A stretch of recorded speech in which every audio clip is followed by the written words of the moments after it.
अस्सलाम वालेकुम and very warm welcome to my YouTube channel. I am Anika Nasar और आज हम बात करने जा रहे हैं मोईद यूसुफ। पाकिस्तान के नेशनल सिक्योरिटी एडवाइजर ने किस तरीके से भारत के सहाफ़ी के सामने एक्सपोज कर दिया। एक ऐसी सहाफ़ी के सामने जिसका नाम है करण थापड़, जो कि एक सीनियर सहाफ़ी के तौर पर जाना जाता है और जिसके सामने नरेंद्र मोदी की टांगें कांपती हैं। एक इंटरव्यू करण थापड़ ने नरेंद्र मोदी का लेना था, दो टोक किस्म के सवालात हो रहे थे और नरेंद्र मोदी से जवाबात दिए नहीं जा रहे थे। अब आप यकीनन एक नरेंद्र मोदी के कैलिबर के शख्स से क्या उम्मीद रख सकते हैं, वो आपके सामने। इंटरव्यू के दौरान पानी पीने के बहाने ब्रेक ली गई और उसके बाद नरेंद्र मोदी उठकर रफू चक्कर हो गए। मैं आपको दिखाती हूँ वो वीडियो, पहले वो वीडियो देखें, उसके बाद फिर मैं आज के इंटरव्यू की तरफ आऊंगी। Why can't you say that you regret the killings that happened? Why can't you say that maybe the government should have done more to protect the Muslims? What I have to say, I have said at that time, and you can find out my statements. Just say it again. Not necessary. I have to talk about the in 2007 everything. What you want to talk? But by not saying it again, by not letting people hear the message repeatedly, you're allowing an image that is contrary to the interest of Gujarat to continue. It's in your hands to change it. I'll have to rest. Portable water. दोस्ती बनी रहे, अपनी दोस्ती बनी रहे। तो ये तो था नरेंद्र मोदी का दुम दबाकर भागना। बट भारत ग्लोबल टेररिज्म का बहुत बड़ा कंट्रीब्यूटर है। ये मैं क्यों कह रही हूँ? मैं नहीं कह रही, ये फॉरेन पॉलिसी के अंदर अभी हाल में एक आर्टिकल प्रिंट हुआ। उस आर्टिकल के अंदर भारत की जो फंडिंग है टेररिज्म को, उसके बारे में एक्सपोजिशंस बहुत सारी सामने आई। यहाँ भारत किस तरीके से दाइश को फंड कर रहा है, भारत किस तरीके से इस्लाम का नाम मलाइन करने के लिए ऐसे लोगों को जो अपने आप को मुसलमान कहते हैं और टेररिस्ट हैं, उनको कैसे फंड कर रहा है, वो तमाम की तमाम चीज़ें इस आर्टिकल में लिखी गई हैं। तो ये फॉरेन पॉलिसी का जो आर्टिकल है, आई वुड रेकमेंड कि आप वो भी पढ़िएगा। मेरी स्क्रीन पर तो आ रहा है, बट आई वुड रेकमेंड कि read and go through this entire article. आज का जो इंटरव्यू है, उससे पहले हमारे पास भारत के दहशतगर्दी में और विद इन पाकिस्तान दहशतगर्दी में इन्वॉल्वमेंट के बहुत सारे शवाहिद मौजूद हैं, जिसमें से कुलभूषण यादव एक चलता फिरता सबूत है, एक जिंदा सबूत है, जिसने अपना जुर्म का इकरार भी किया और इकबाल जुर्म भी किया। लेकिन इसके साथ साथ जितने दहशतगर्द यहाँ दहशतगर्दी करते रहे, पाकिस्तानियों को शहीद करते रहे, उन दहशतगर्दों का कनेक्शन भी भारत के साथ, उसके ताने बाने भी भारत के साथ जाकर मिलते हैं। वैसे तो ये हमारे पाकिस्तानियों के लिए कोई नई बात नहीं है, लेकिन वो भारतीय जो सेन भारतीय हैं, उन लोगों के लिए यकीनन एक बात तो बहुत ज़्यादा परेशान कुन होगी। वो ये कि आर्मी पब्लिक स्कूल, छोटे छोटे बच्चे, 4 साल से लेकर 14 साल तक के बच्चों का को जिस तरह से खून की होली में नहलाया गया, जिस तरीके से दहशतगर्दी का निशाना बनाया गया, उस दहशतगर्दी का निशाना बनाने के बाद जितने बच्चों को शहीद किया गया, उसके अंदर भी भारतीय इन्वॉल्वमेंट है। और ये हमारे नेशनल सिक्योरिटी एडवाइज़र ने बड़ा वाज़े तौर पर बता दिया आज। जो शख्स जिसने APS का जो मास्टरमाइंड था और जो अटैकर्स थे, उनकी कॉल्स ट्रेस की गई जो कि पाकिस्तान से डायरेक्ट इंडिया के अंदर जा रही थी। अब ये यकीनन एक हमसाये के तौर पर अनएथिकल तरीन बात है, बल्कि अनएथिकल क्या हाईली कंडेमेबल बात है कि आप बच्चों को निशाना बना रहे हैं दहशतगर्दों के ज़रिए। ये बात अजीत डोवाल अपनी एक स्पीच में कह चुका है कि हम दहशतगर्दों को पैसा देकर अपनी मर्जी के कामों के लिए इस्तेमाल करेंगे और पाकिस्तान के खिलाफ भारत उनको इस्तेमाल करेगा। ये चीज़ तो हमारे सामने है, प्लान हमारे सामने था। एग्जीक्यूशन हम लोगों को तब नज़र आना शुरू हो गई जब अफगानिस्तान और पाकिस्तान के सरहद पे बहुत सारे काउंसिल खाने बनाना शुरू कर दिए, बेजा काउंसिल खाने बनाना शुरू कर दिए, और उसका पर्पस क्या था वो अभी हमारे सामने आ गया। वो भी मैं आपको बताऊंगी। आज जो बातें की गई मोईद यूसुफ की तरफ से, वो सारी मैं आपको आहिस्ता आहिस्ता सुनाती जाऊंगी। हमारे साथ आज मेहमान भी मौजूद होंगे। जनरल गुलाम मुस्तफ़ा हैं, वेरी सीनियर एनालिस्ट। बहुत शुक्रिया जनरल साहब, आपने हमें ज्वाइन किया। जनरल साहब, इससे पहले कि मैं आपकी तरफ आऊँ और सवाल लेकर आऊँ आपकी तरफ, मैं पहले ये दिखाना चाहूँगी कि कश्मीर, जिसको भारत अपना अटूट अंग कहता है, जो कि पाकिस्तान की शाहरग है, उसके बारे में national security adviser of Pakistan ने क्या कहा, वो सुनिएगा। We are raising an issue because you have formally gone outside the UN Charter and the resolutions by making a permanent change to a territory I rightfully claim as mine. to people who can't bear the thought of being under Indian occupation. That's my quarrel. My quarrel is the domicile law, which is thrusting people on a Muslim majority territory. So this is clear that Kashmiris hate India. और ये बात मोईद यूसुफ की ज़बानी नहीं बल्कि मैंने कश्मीरियों की ज़बानी सुनी है. जब जब जिस मुल्क में गई वहाँ कश्मीरियों से मुलाकात हुई, हमेशा एक बात बड़े वाज़े तौर पर कश्मीरियों की तरफ से कही गई कि भारत के साथ हमारा गुजारा नहीं है, भारत और कश्मीरी एक साथ रह नहीं सकते. हाउएवर जनरल गुलाम मुस्तफ़ा साहब की तरफ आगे बढ़ते हैं, सीनियर एनालिस्ट. बहुत शुक्रिया जनरल साहब, आपने ज्वाइन किया. जनरल साहब, सबसे पहले तो ये मुलाहिज़ा करें कि किस तरीके से मोईद यूसुफ ने बड़े खूबसूरती से बड़े ब्रिलियंटली भारत को एक्सपोज किया. ये भी बताया कि कॉल को जब ट्रेस किया गया तो वो भारत जाकर उनके ताने बाने मिले. ये सुन लीजिएगा, उसके बाद फिर मैं सवाल की तरफ आती हूँ. The Army Public School Attack 2014, Malik Faridoon, who masterminded this attack from Jalalabad, was in touch with handlers at the Indian consulate as Pakistan's children, 144 people, children were being massacred in broad daylight. The same person was treated in Delhi, it's I believe the Primus Hospital or whatever you call it, in 2017. We have records of 8 phone calls, we have records of phone numbers, we have records of handlers who orchestrated this entire thing sitting in a third country. तो general साहब, असलम अच्छू का इलाज होना भारत में, भारत की involvement, Perl continental hotel Gwadar पे attack, Chinese engineer पे अटैक, चाइनीज़ काउंसलेट में अटैक, पाकिस्तान स्टॉक एक्सचेंज जिसके बारे में पहले भी वीडियो बना चुकी हूँ उस पे अटैक, ये तमाम के तमाम अटैक्स के ताने बाने जाकर मिलना भारत से, कॉल्स ट्रेस होना भारत में, ये सारी की सारी चीज़ें एक बात की अक्कासी तो ज़रूर करेंगे जनरल साहब कि Bharat is a rogue state, a terrorist state, a threat to the global peace. लेकिन इन एक्सपोजिशंस के ऊपर भारत का रिएक्शन क्या होगा, साथ साथ इंटरनेशनल कम्युनिटी का क्या रिएक्शन होगा, एंड मोर ओवर पाकिस्तान को फर्दर क्या करना चाहिए इस हवाले से? देखिए, भारत तो इसको रिजेक्ट कर देगा आउटराइट. दूसरा, जहां तक इंटरनेशनल कम्युनिटी है, अगर हमें पता है तो उनको भी बहुत सारी चीजों का पता है, बल्कि उनको भारत को जिसको बैकिंग भी है. इसलिए हमारी बात करना बिल्कुल ठीक है. यूसुफ ने जो सबूतों के साथ बात की वो भी ठीक है. बहरहाल इससे थोड़े से और बहुत सारे सबूत ऑलरेडी ऑन रिकॉर्ड हैं, चाहे वो पाकिस्तान को दोलख्त करने की बात हो जिसको भारत ने खुद तस्लीम किया है, उनके वजीर आजम ने जाके तस्लीम किया है. फिर 15 अगस्त 2015 को जब उन्होंने लाल किले पे खड़े होकर ऐलान किया था कि मुझे गिलगित बल्तिस्तान से फोन आते हैं, बलूचिस्तान से फोन आते हैं, और फिर आप देखते हैं कि एक उनका बहुत बड़ा एजेंट भी पकड़ा जाता है. तो सबूत तो हैं और ये आज की बात नहीं है. भारत ने न सिर्फ के पाकिस्तान के खिलाफ पाकिस्तान के अंदर से लोगों को उठाया है, अफगानिस्तान की सरजमीन इस्तेमाल की है, बल्कि उन्होंने ईरान को भी धोखा दिया और अपना भी जो कर सकते थे उन्होंने किया है सारा कुछ.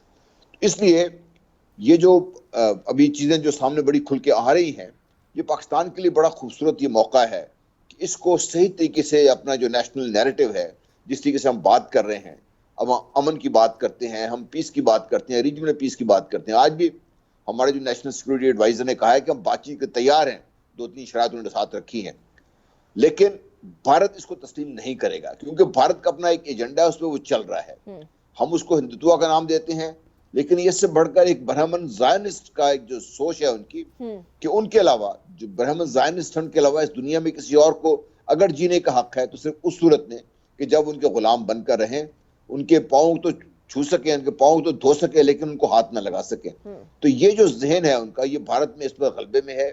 यही वो जहन है जो मोदी को सामने लेकर आया है, यही वो सोच है जो भारत की बिग मनी के साथ मोदी की बैक पे खड़ी है. इसलिए पाकिस्तान को ये सारी चीजों का ख्याल रखते हुए मूव फॉरवर्ड करना है, और बड़ा जरूरी है कि पाकिस्तान अपना नेशनल नैरेटिव इंटरनेशनल कम्युनिटी के पास लेके जाए. राइट जनरल साहब. अच्छा जनरल साहब, अब मैं एक और क्लिप सुनाना चाहूंगी. तहरीके तालिबान पाकिस्तान ने जमातुल अहरार के साथ हाथ जोड़ लिए हैं. इसके अलावा 3 और टेररिस्ट ऑर्गेनाइजेशंस हैं, ये मिल गए हैं, और इन टेररिस्ट ऑर्गेनाइजेशंस को मिलाने वाला कौन है मैं उसके बारे में भी बात करूंगी. बट एक बात बहुत वाजे होकर सामने आ रही है कि पैसा, मैन पावर, हर किस्म की कंट्रीब्यूशन टेररिस्ट में भारत करने को तैयार है, टेररिज्म में. ये मोईद यूसुफ की बात सुनिए, उसके बाद फिर मैं सवाल की तरफ आती हूँ. 2019, the Indian embassy funds were used, more than $1 million to effect the merger of the TTP. Congratulations to the RNAW. They've succeeded in creating an organization to kill Pakistanis. तो जान साहब, अब बड़ी मुश्किल से हम लोगों ने अमन अमान किया है. भारत ने इन सारी दहशतगर्द जो तंजीमें हैं इनको मिला दिया है. फॉरेन पॉलिसी के आर्टिकल के बारे में मैं पहले रेफर कर चुकी हूँ, जहाँ दाइश को फंड करने के भारत के शवाहिद मौजूद हैं. Of course national security adviser हैं, बड़े रिस्पॉन्सिबली बात कर रहे हैं, अजीत डोवाल की तरह इधर उधर दहशतगर्दी को स्पॉन्सर करने की बातें नहीं कर रहे. The whole mindset is different. लेकिन मेरा सवाल जनरल साहब ये है कि भारत को मसला है क्या? ना ही हमसाये के साथ पीस, ना ही रीजनल पीस, और अब इंटरनेशनल टेररिज्म की तरफ भारत बढ़ रहा है. ये कब तक डिस्टेबलाइजिंग फैक्टर के तौर पर भारत बना रहेगा और डटा रहेगा? देखिए, पाकिस्तान को मालूम है, पाकिस्तान अलर्ट भी है, लेकिन बदकिस्मती ये है कि पाकिस्तान के अंदर से बहुत सारी ऐसी आवाजें हैं, बहुत सारे ऐसे लोग हैं जो जानते बूझे हुए या अनजाने में या बाकायदा ब्लैकमेल होकर सारे मंसूबे का हिस्सा बने हुए हैं. I'm sorry to say this, it disappoints you, but this is the reality on ground as I see it. Number 2, Bharat को मसला क्या है? भारत को मसला ये है कि भारत को इस वक्त कश्मीरियों ने कैद कर रखा है. उनकी 9 लाख फौज जो है वो लॉकडाउन में है, क्योंकि उसको निकल नहीं सकते वहां से बाहर. और भारत ने जैसी फौज उठाई, कश्मीरियों का फिर गलबा होगा. अगर कश्मीर भारत के हाथ से निकलता है तो भारत के टुकड़े टुकड़े होने से कोई चीज रोक नहीं सकती. भारत अभी कश्मीरियों के मरहून मिन्नत है, उनकी रहमो करम पर है. तो इसलिए चूंकि उनको पता है कि पाकिस्तान पूरी तरह मॉरली, डिप्लोमेटिकली हर तरीके से कश्मीरियों को सपोर्ट कर रहा है, पब्लिक सपोर्ट उनके साथ है, national leadership across the board उनके साथ है. इसलिए भारत की कोशिश ये है कि पाकिस्तान को उलझाए रखे, पाकिस्तान को डिस्टेबलाइज करे, पाकिस्तान की इकोनॉमी जो गिरी हुई है उसको और तबाह करे, ताकि पाकिस्तान सर उठाने के काबिल ना रहे. और भारत जो मजमूम एजेंडा लेके चल रहा है इस खत्ते में गलबा पाने का, जिसमें अगेन मैं रिपीट करना चाहता हूं कि इसको पूरी बैकिंग है भारत को, और उसकी तरफ हम फिर बाद में आ सकते हैं इफ यू लाइक. इसलिए Bharat will continue doing that, और भारत पाकिस्तान को उस स्टेज पे लाना चाहता है कि पाकिस्तान अपने हाथ खड़े कर दे, खुदा ना खास्ता. लेकिन 2 चीजें भारत भूल गया है कि भारत ने जब पाकिस्तान के खिलाफ ये सब काम किया है, उससे पहले, बहुत पहले भारत के अंदर से ऐसी तहरीकें जन्म ले चुकी हुई थी जो जोर पकड़ती जा रही हैं. भारत का जो इस खित्ते में मुख्तलिफ ममालिक पे गलबा था, अब वो बहुत लूज हो गया है. नेपाल ले लें, भूटान ले लें, इवन सिक्किम है स्पोकन आउट, बर्मा ले लीजिए, या बांग्लादेश ले लीजिए, चाइना के साथ उनके साथ तो मसाइल चल ही रहे हैं उनके. भारत को दूसरा खतरा ये है कि जैसे अमेरिकन का जो जोर है अफगानिस्तान में कम होगा, तो तालिबान, जो अफगान तालिबान है, वो गलबा पा लेंगे. उसके बाद भारत के लिए वो जमीन नंबर 1 तंग हो जाएगी. नंबर 2, क्योंकि तालिबान इस चीज को जानते हैं, इसलिए उनको ये भी डर है कि तालिबान कहीं भारत के खिलाफ उठ खड़े ना हो. इसलिए उन्होंने दाइश को भी इंट्रोड्यूस किया है. अब जिस इंटरव्यू का हवाला दे रही थी फॉरेन अफेयर्स का, इसमें उन्होंने बड़ा वाज़ेह कहा है कि भारत दाइश को यहाँ पे लाने वाला मुल्क है, उनकी सपोर्ट भी कर रहा है. अदर देन ये जो हमारी सारी पार्टीज उन्हीं के लोगों को वहां पे दाइश में लगा के बैठा हुआ है. और इसके साथ साथ अगर आपको याद हो तो 3 साल पहले भारत की 7 कंपनियां ब्लैकलिस्ट हो चुकी हुई हैं दाइश को सप्लाई करने के लिए. और जो भी असला भारत से निकलता है, दाइश से निकलता है, ये तहरीक तालिबान पाकिस्तान इनसे निकलता है, इनके जो लोग निकलते हैं वो आम तौर पे आप देखिए कि सारे का सारा भारत का होता है या उन ममालिक का जिनसे भारत ने लेके उनको सप्लाई किया हुआ है. तो हमारे पाकिस्तान के लिए चैलेंज है इस वक्त, ये एट द नेशनल लेवल ये चैलेंज है हमारी लीडरशिप के लिए और हमारी आवाम के लिए. फौज तो already is in the battlefield. Right. अच्छा जान साहब, आपने 2 दफा एक बात मेंशन की कि भारत को पूरी बैकिंग है. अब भारत को बैकिंग किसकी तरफ से है? क्या आप अमेरिका की तरफ सिर्फ इशारा कर रहे हैं या और भी ममालिक इस पे इन्वॉल्व है? Plus backing against who? Backing against China, backing against Pakistan, या बैकिंग अगेंस्ट वर्ल्ड पीस? देखिए, वर्ल्ड पीस की जब हम बात करते हैं ना, it's a concept which is good to talk about, लेकिन peace is something very unnatural. Conflict is natural, इस ह्यूमन हिस्ट्री अगर आप पढ़ती हैं उसमें. नंबर 2, जो पावर गेम्स चलती हैं उसमें कोई भी मुल्क अपना जो असर रसूख है वो कम करने को तैयार नहीं होता, बल्कि वो बढ़ाने की कोशिश कर रहे हैं. और ये रीजन जिसमें पाकिस्तान वाक़ है, इट्स नाउ पिवटल. क्योंकि ये वो रीजन है, और आप बेहतर समझ सकती हैं कि यही वो रीजन है पाकिस्तान एंड इंक्लूडिंग अफगानिस्तान जो यूरेशियन लैंड मास को इंडियन ओशन से लिंक करता है. इमेजिन अगर ये दोनों लिंक हो जाते हैं और पाकिस्तान खुदा ना खास्ता इसमें शिकस्त खा जाता है, तो फिर ये सारे जो एक शैतानी चरखा वजूद में आया हुआ है, जिसमें रिपीट टाइम एंड अगेन हमारे लोग इसको समझने को तैयार नहीं होते. हम बात करते हैं जियो ज़ायनिज़्म की, वो तो ऑलरेडी है. हम ब्राह्मण ज़ायनिस्ट को भूल जाते हैं, जिनके नज़र में मैं बार बार ये कहता हूँ कि इंसान की सिर्फ वक़्त ये है जो उनकी खिदमत करे, उनके पाँव धो के पिए. और तीसरा जो इनसे भी ज्यादा खतरनाक है वो है क्रिश्चियन ज़ायनिज़्म, जो वाइट सुपरमिस्ट है. वो भी इस वक्त अपने आप को मनवाने के लिए, तो ये तीनों इकट्ठे हो गए. तीनों का मसला क्या है? इनके लिए सबसे बड़ा मसला ये है कि अगर इस्लामी ममालिक उठने की कोशिश करें, उनको तबाह कर दिया जाए. और आप देख लीजिए कि the string of Muslim country जो इस वक्त बड़ी बुरी हालत में है. दूसरा उनका इशू ये है, अगर चाइना ये जो वन बेल्ट वन रोड के मनसूबे से कनेक्टिविटी हासिल कर लेता है और इस खित्ते में जो मुख्तलिफ किस्म के मफादात हैं उनके बजाय लोग अपना एक मुश्तरका मफाद देखना शुरू हो जाते हैं, जैसे पाकिस्तान, ईरान, तुर्की, सऊदी अरबिया शामिल है, उस सूरत में ये जो तीनों जिनकी मैंने बात की, ये शैतानी मुसल्लस है, ये फिर शिकस्त खा जाएगी. वो ये करने को तैयार नहीं है.